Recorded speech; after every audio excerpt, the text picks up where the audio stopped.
যারা গুড়া মাছ পছন্দ করেন তাদের জন্য এই গুড়া মাছটা হচ্ছে সবচেয়ে ভালো মাছ।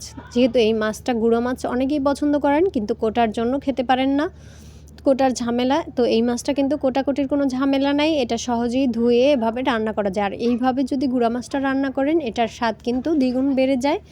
তো এইখানে গুঁড়া মাছটা ভালোভাবে ধুয়ে নিয়েছি। তারপরে এই গুঁড়া মাছটার নাম সবাই কম বেশি জানেন, এটাকে চাঁদ কাটা মাছ বলা হয়। তো এই গুঁড়া মাছটার ভিতরে ভালোভাবে মরিচের গুঁড়া, হলুদের গুঁড়া আর লবণ মিক্স করে এটাকে ভালোভাবে নেড়েচেড়ে নিয়েছি। এটার মধ্যে কিন্তু প্রচুর কাঁটা থাকে, আপনারা চাইলে কাঁটা চামচ দিয়ে এটা নেড়েচেড়ে নিতে পারেন। আমি যেহেতু এখানে হাত দিয়ে করেছি তাই বলে হাত দিয়ে করতে যাবেন না, এটার মধ্যে অনেক কাঁটা থাকে। আমার তেমন একটা অসুবিধা হয়নি, অভ্যাস আছে। তো এটার মধ্যে কিন্তু কাঁচামরিচও দিয়ে দিয়েছি আর অনেকক্ষণ ম্যারিনেট করে রেখেছিলাম, যার জন্য মাছটা খেতে ভালো লেগেছিল খুবই। তো এখানে ম্যারিনেট করা হয়ে যাওয়ার পরে কিন্তু চুলায় একটা আমি তেলের ভিতরে বড় কড়াইয়ে মাছগুলো ভেজে নিচ্ছিলাম। তো এই মাছগুলো কিন্তু নিভু নিভু চুলায় ভাজলে একদম মচমচে হয়ে যায় আর খেতেও খুব দারুণ লাগে।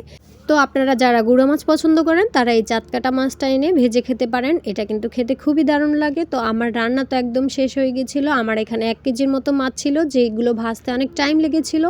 তো আমার মাছ ভাজা কিন্তু শেষ পর্যায়ে মাছটা ভাজা হয়ে গেছিলো আর সবাই খেয়ে কিন্তু খুব প্রশংসা করেছিল।